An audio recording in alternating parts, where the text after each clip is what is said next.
Welcome. This is a video on best practice PFAS sampling techniques. When you receive your sampling kit, it will come via FedEx in a box just like this. First thing you'll do is open the package.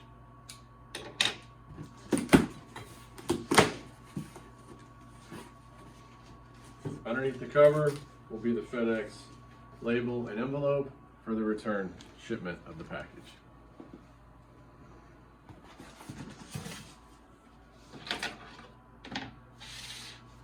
You can open the cooler, and there will be a Ziploc bag containing nitrile gloves,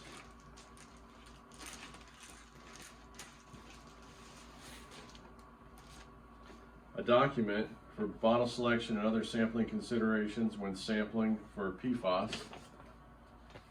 This was printed and published by the Department of Defense.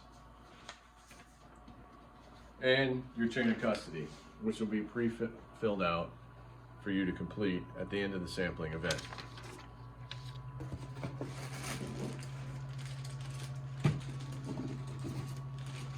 And there will be one large bag that contains two smaller bags.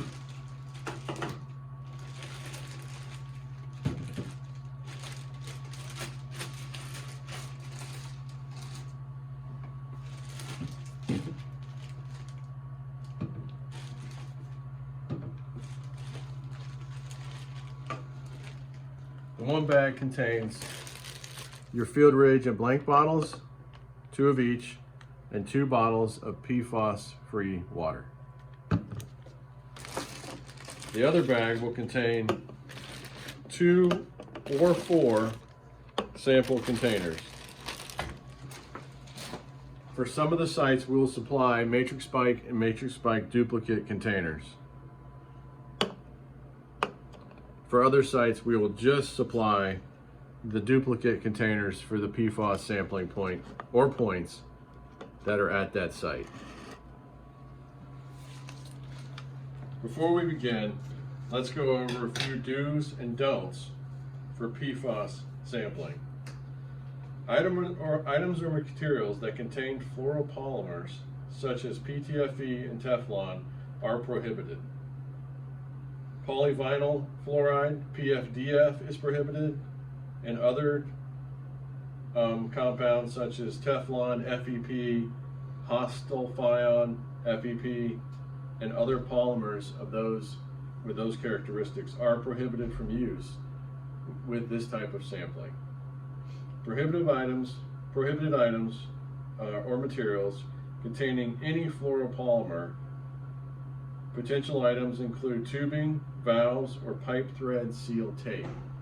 If you're not doing the sampling from a spigot or a kitchen sink, you need to be careful that none of that type of tubing is being used for this sampling. What is allowed is high density polyethylene, HDPE, or low density polyethylene, LDPE, polypropylene, silicone, stainless steel. Any items used to secure sampling bottles made from natural rubber, nylon cable ties, uncoated metal springs, or polyethylene. Sample storage and preservation is also prohibited in bottles that are lined with PTFE caps. These bottles do not have PTFE lined caps. What is allowable is the HDPE that is provided for this, regular wet ice, which you will use at the end to cool the samples for shipment, and LDPE storage bags or Ziploc storage bags that are also provided and used in this event.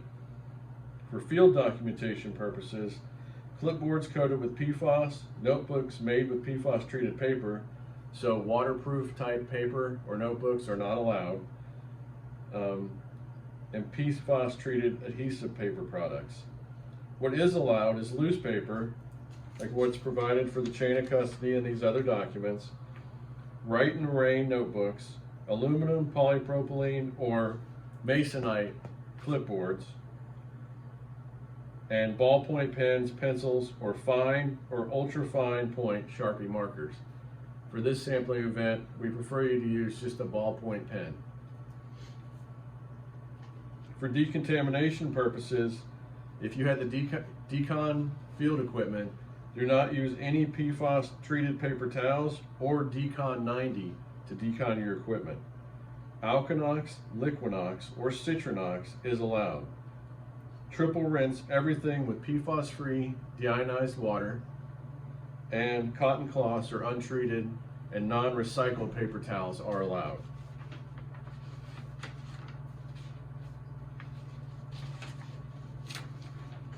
For your clothing, it's very important that the clothing is new, not new, and unwashed.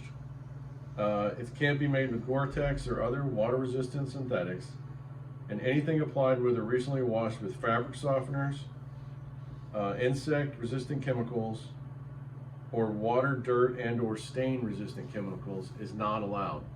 That's a big don't.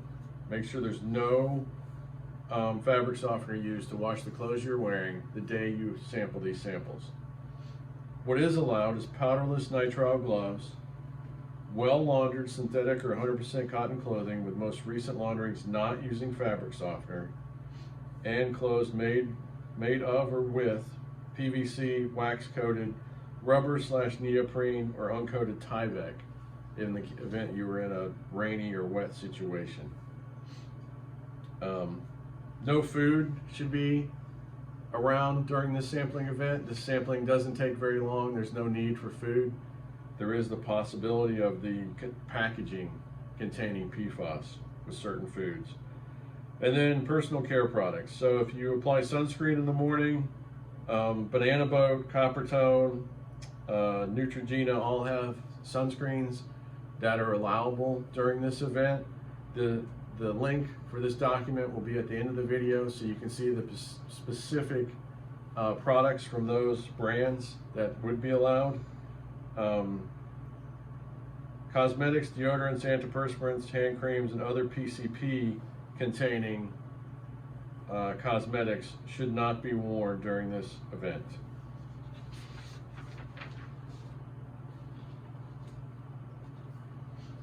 Now, we'll actually move on to begin the sampling event. So you have your bottles. This is our sampling point. The first thing to do is to wash your hands.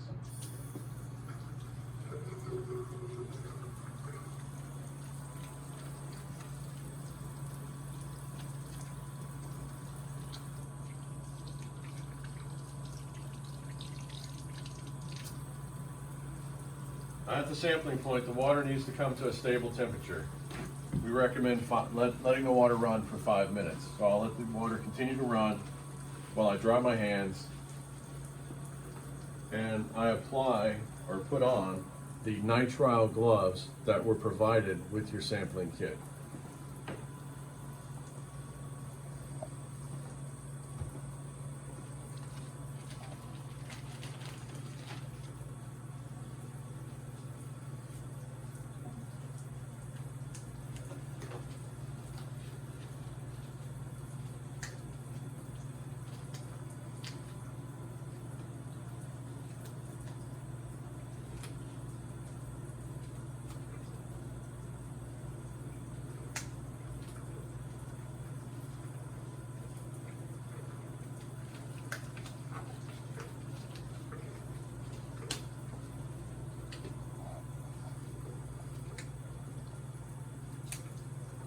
Now, for the sake of this demonstration, we will say that the water has been running for 5 minutes and it is at temperature.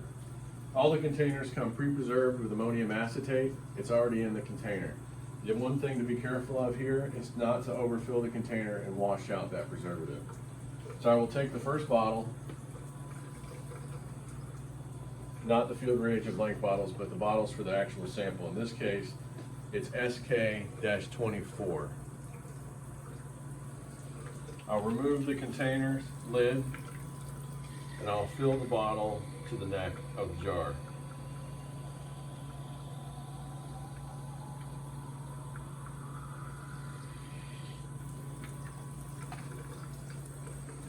Close the lid tightly, invert the bottle 5 times to mix the preservative with the water.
Now the sampling is complete with the sink. You can turn off the water and you can move on to the field reagent blanks.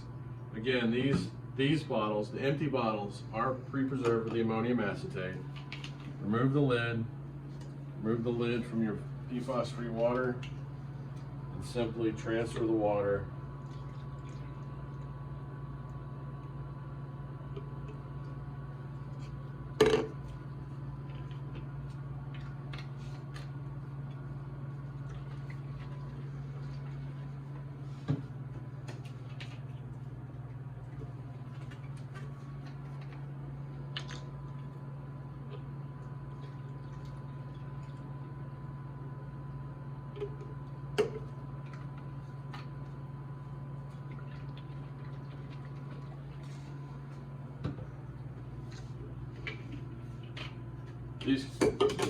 These containers can be disposed of.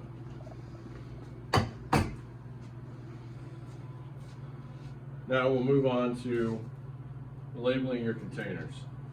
So the only thing for the sampler to do on the label is to fill in the date and the time.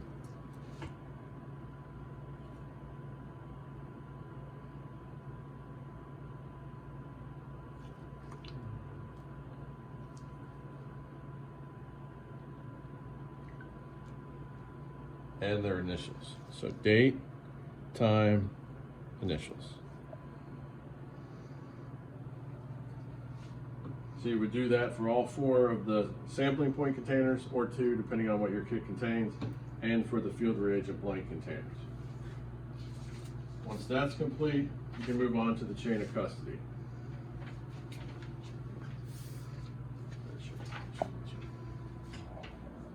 Again, the chain will be completely filled out for each sampling event. The only thing for the sampler to complete is the date and the time, and sign it, date and time at the bottom for relinquished by.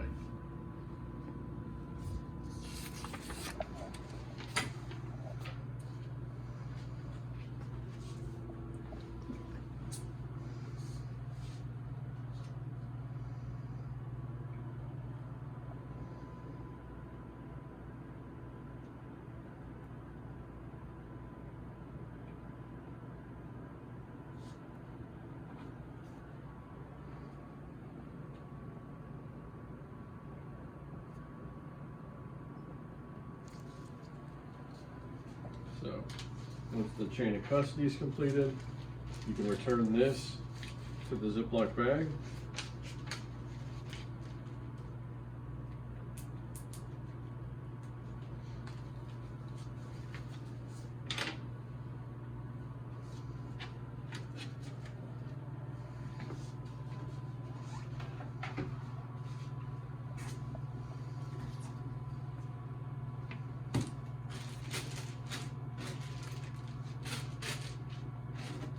Now we will package the containers for shipment to the laboratory.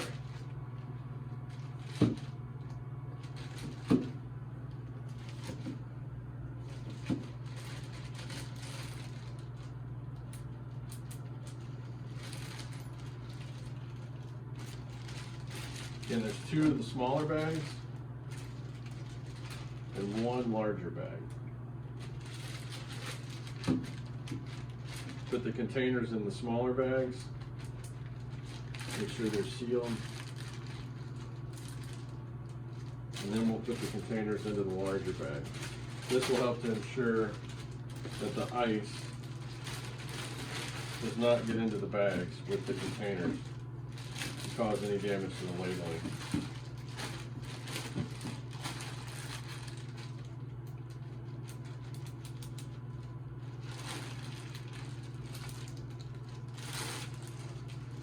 Bags in the cooler, and then you can fill the cooler with ice around the containers. Place the lid on the cooler, place the chain of custody on top of the lid,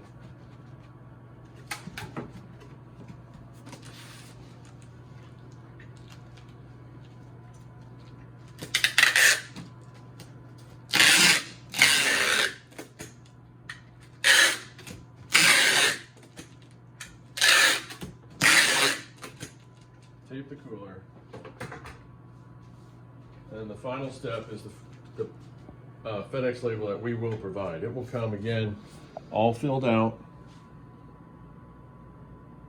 We will fill out the top part on the ones that you ship to us as well. All the shipping info will be filled out here on the right side. And this is prepaid by the laboratory.